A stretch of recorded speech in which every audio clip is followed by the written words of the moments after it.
The NFL's back, and there's no better way to stay up to date on the latest from around the league than listening to the Around the NFL podcast. Join me, Dan Hanzus, and my buds, Mark Sessler and Greg Rosenthal, for the latest football news with a dash of mirth. We are three guys embarking on our 11th season together. 11 seasons, can't be wrong. Come along for the ride. Fresh content almost every day, all season long. Listen to Around the NFL on the iHeartRadio app or wherever you get your podcasts. Brought to you by the first ever Toyota Grand Highlander. This is where projects come to life. Our showrooms are designed to inspire with the latest products from top brands, curated in an inviting, hands-on environment, and a team of industry experts to support your project. We'll be there to make sure everything goes as planned, from product selection to delivery coordination. At Ferguson Bath, Kitchen, and Lighting Gallery, your project is our priority. Find great brands like Bosch at your local showroom or visit us online at ferguson.com/build. It's time to get inside the Giants Huddle. Let's go, let's go, let's go. On Giants.com. I like it, I like it. And the Giants mobile app. Boom, give me some juice. Part of the Giants Podcast Network. Let's roll. Welcome to the Giants Huddle podcast, brought to you by Citizens, the official bank of the New York Giants. And today we are so honored to bring back defensive back Corey Webster. 9 years with Big Blue, and he comes back to have a one-day retirement as part of this organization. Drafted out of LSU back in 2005, two-time Super Bowl champion. And I guess the first question is, Corey, besides the fact that it's so great to see you, is why was it so important to do this, and why was it so important to you that you only played with this organization and never put on another uniform? Well, this was the organization that took a chance on me, right? When, a lot of talent come in here and they go, but I wanted to leave a mark, and I think we just talked about, being a part of that 9 years. We won 2 Super Bowls, and I think that was awesome. But to finish it with one club, I thought that was very important to me, just to show loyalty. And, that's the type of family man I want to be. That's the type of family I want to have. And so, I committed, gave those 9 years, and the Giants been nothing but great to me, you know what I mean? So I wanted to finish it here. I didn't plan it. Like I said, I didn't plan to play football. I didn't plan to play DB, so it all happened. So I didn't plan on retirement. But the significance of wearing 23, and this is the closing of the year 2023, I think that was a cool deal.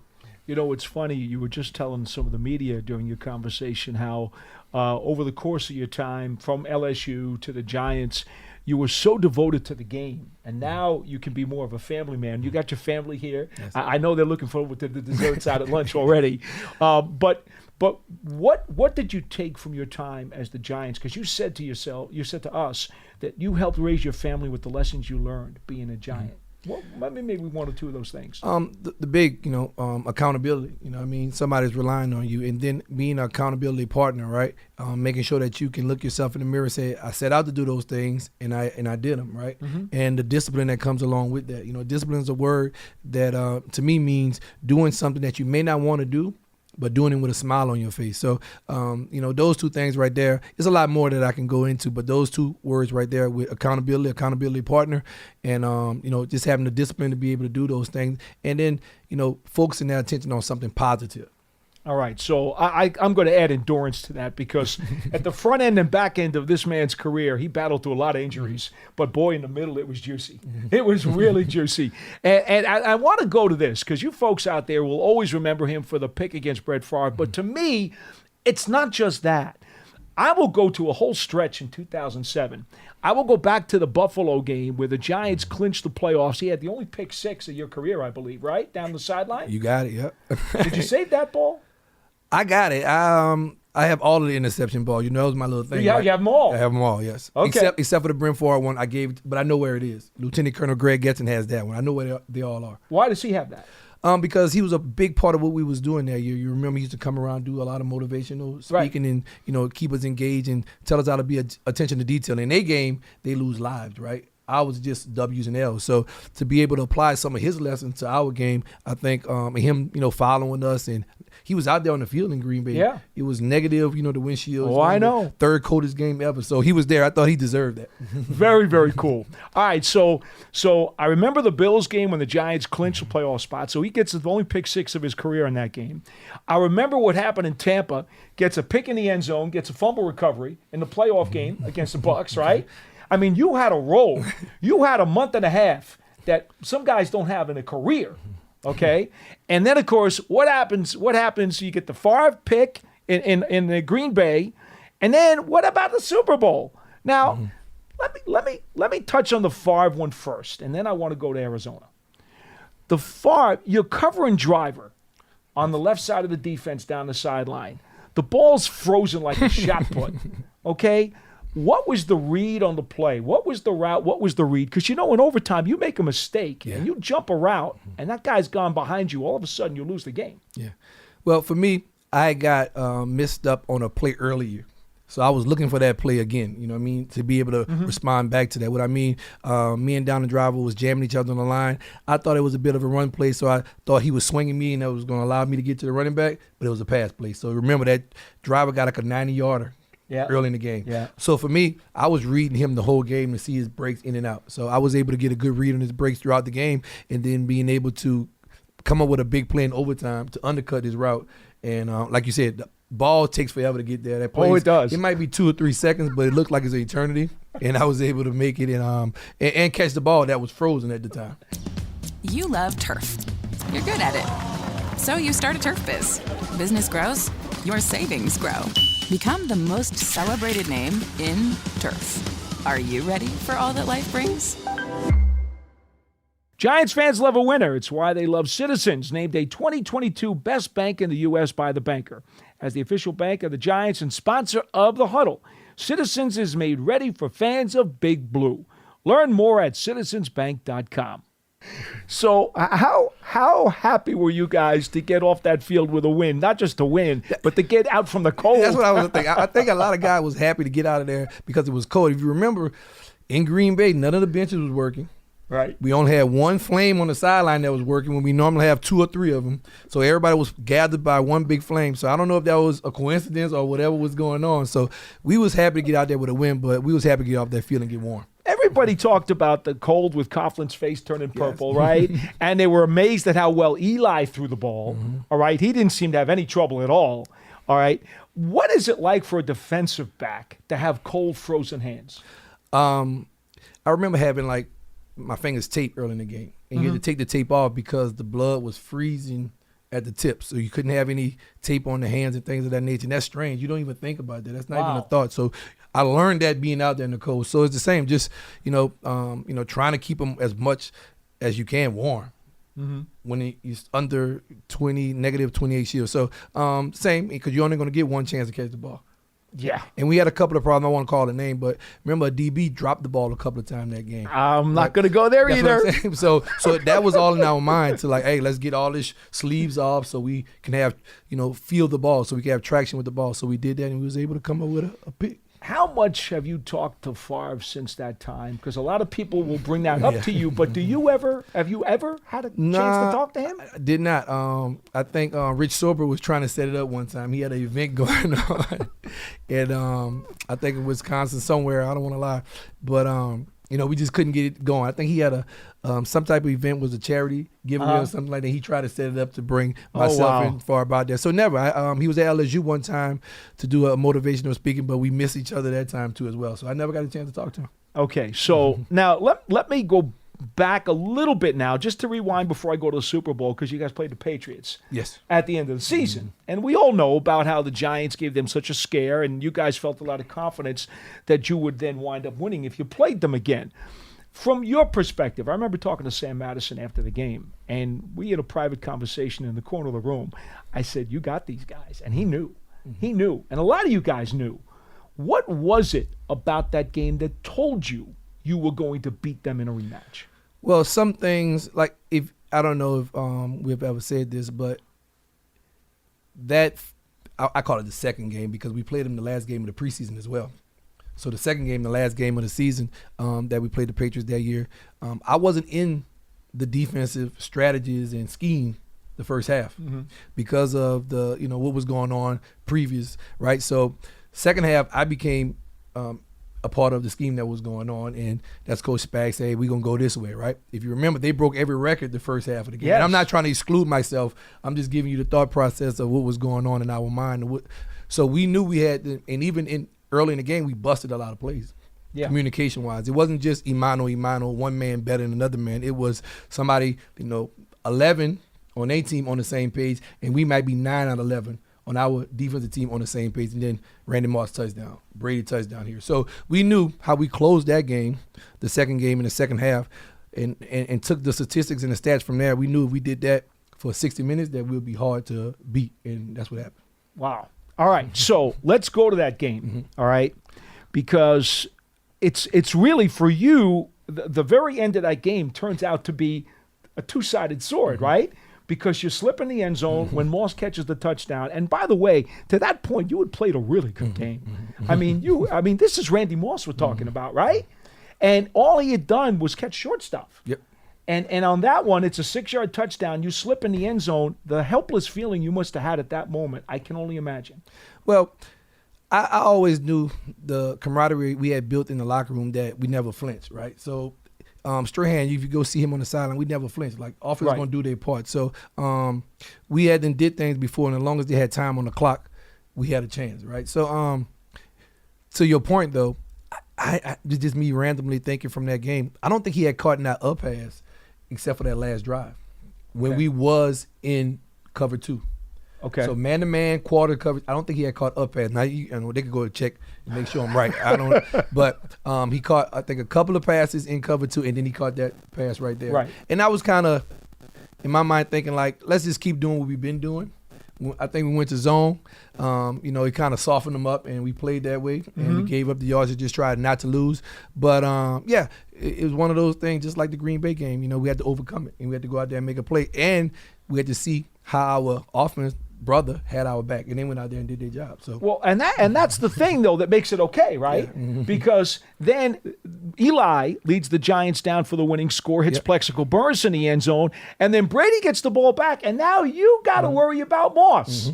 And they throw two bombs down the sideline. Jabril Wilson a little late coming over, but he helped you out just a little bit. He got there. He knocked everybody down when he get there, but he got there. So take me through now that last defensive series, if you can recall it back. What were you thinking about? You had to know that Brady was going to look to Moss. Oh, facts, yeah. No different than the Green Bay game. I knew he was looking for drivers. So I'm ready, right? The first one he launches, he put it a little too much air on it, and it goes out of bounds. And I'll tell you this, Mr. Tisch I think he was on the sideline with a skiing accident. He has crutches.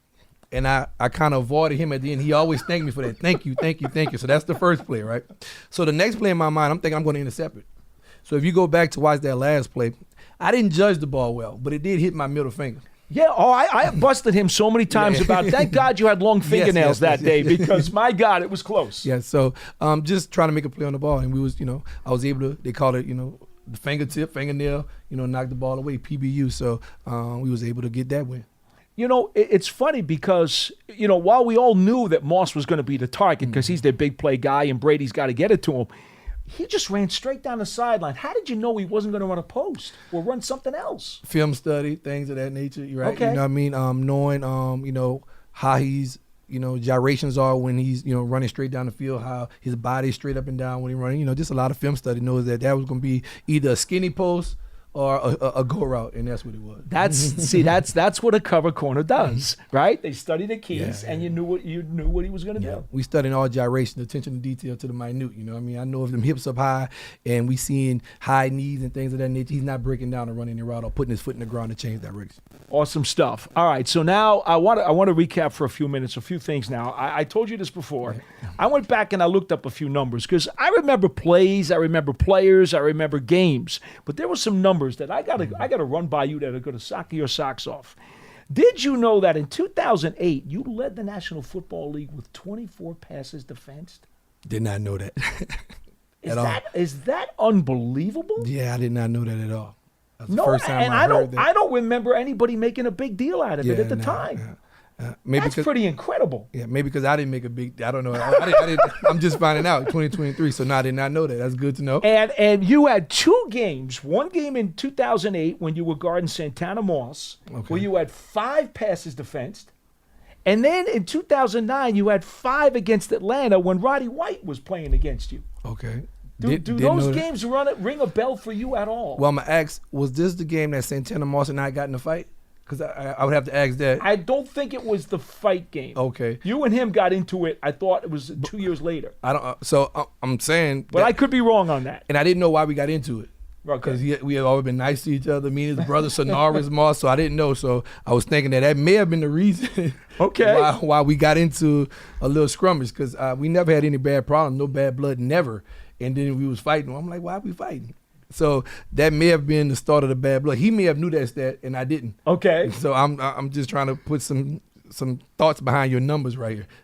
I know this number Corey knows. 6 interceptions in the 2011 season, which led the team. Yeah, well, I know you know that. People don't let you. People tell you that. You know what I mean? I wouldn't have known that, but people tell you that all the time. You know, you had this amount. Your teammates that's counting. You know what I mean? Because I forgot who had second, but that's who remind. I never cared about numbers.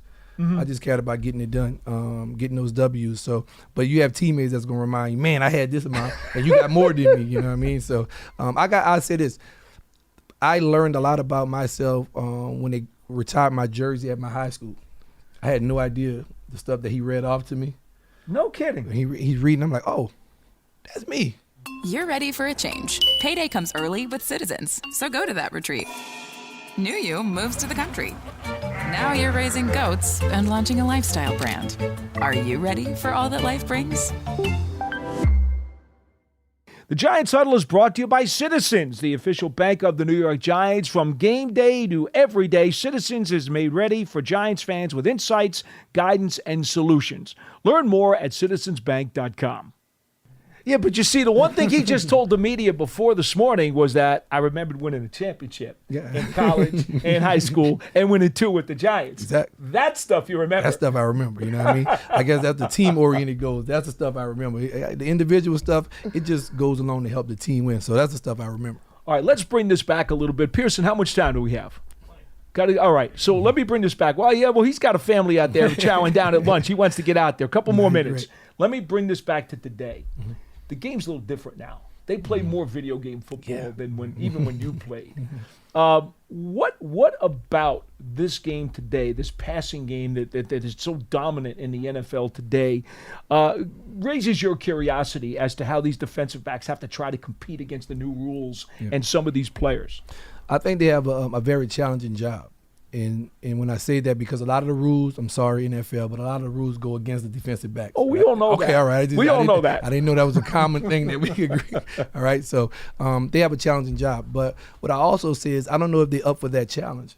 You know what I mean? To watch as much film as they need to watch to get them over the hump so they can be competitive, because the odds are against you. And I'm cool with the odds being against me as long as I know the rules. Mm-hmm. So now that I know the rules, I can go back and work with the scheme, work on individual stuff to help me get better. I don't see that enough. And that doesn't, take away from them. I think they're, very athletic, but I don't think, just me watching the game, giving my biased opinion, I don't think they put in that much time. I know the rules are against you. You can't touch, you can't do this down the field, but I think that they can overcome that because they're that talented. They have that much time on their hands, and all of the technology that they have on, receiving footage and being able to go out there. It's so much science behind this, the workouts and stuff like that now. So I would say I know it's an uphill battle, and cornerbacks, DBs are the best athletes on every field. But I think they can. I think they will too. I think they will challenge that and become better as you see football going forward. All right, I can't let you get out of here without asking you about an LSU alum, Cordell Flott, who is playing for this team right now, and he's had a nice young career.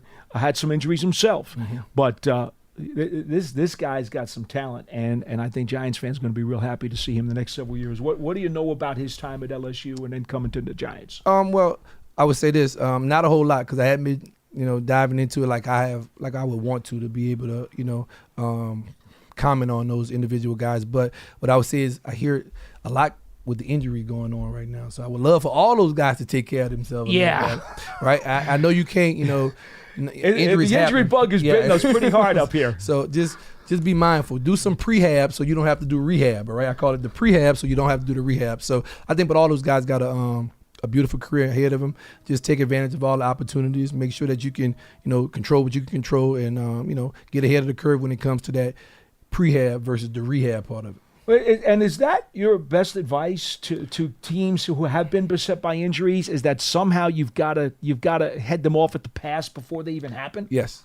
Yes. Certain little things like ankles, you can train things. Now, things going to happen because we play a collision sport, right? Not just a contact sport. So things going to happen. But I think if you're taking care of a little attention to details in the weight room, in the training room prior to it happening, then you can be ahead of the curve. I remember I had shoulder surgery. I forget when it was. But when they checked the shoulder that I had surgery on, and versus the opposite one, when it was time to have surgery on the opposite shoulder, They was like, oh, you don't need to have surgery on it. I'm like, why? It was like, well, it looked like you've been rehabbing this one, and it's about 2 or 3 weeks based on how it looks, because you have been rehabbing it because you never stopped doing the rehab from your opposite shoulder. So that's why I can't prehab. Okay. You football, you play, you're going to hit with your shoulders. You're going to twist an ankle, you're going to step on somebody's foot. Those are some things that you can work on attention to details and get ahead of it. So when it does happen, become the most flexible person that you can possibly be. When it says flexibility, you more flexibility, less prone to injury. Very cool. See, an announcer like me just has to be able to move his jaw. That's all I needed to do. You do it well, sir. You do it well. You speak on the game. I like it. Corey Webster, 9 years with the New York Giants, 2 Super Bowl championships. Number 23 comes back today to have a one-day retirement as a member of Big Blue. My friend, Happy New Year. Always great to see you. Same to you. Thank you very much. That'll do it for this edition of the Giants Huddle, presented by Citizens, the official bank of the New York Giants. You deserve to treat yourself, so turn your tax refund into a U fund and give yourself a Straight Talk Wireless Extended Silver Unlimited plan and get a new Samsung Galaxy A14 on them. You can get a great everyday value on wireless with Straight Talk's Unlimited plan starting at $25 a line per month for 4 lines. You'll save so much you'll be enjoying that refund all year long. It's the refund that keeps on refunding. Find Straight Talk at straighttalk.com or at your local Walmart store. Taxes and fees not included. Offer valid through 4/14/24 while supplies last. Online only. Must purchase a Straight Talk Extended Silver Unlimited plan to qualify. Limit of 5 phones per customer. Family plan discount with 4 lines, all on the Silver Unlimited plan. Not combinable with auto-pay discount. This is where projects come to life. Our showrooms are designed to inspire with the latest products from top brands, curated in an inviting, hands-on environment, and a team of industry experts to support your project. We'll be there to make sure everything goes as planned, from product selection to delivery coordination. At Ferguson Bath, Kitchen, and Lighting Gallery, your project is our priority. Find great brands like Monogram at your local showroom or visit us online at ferguson.com/build.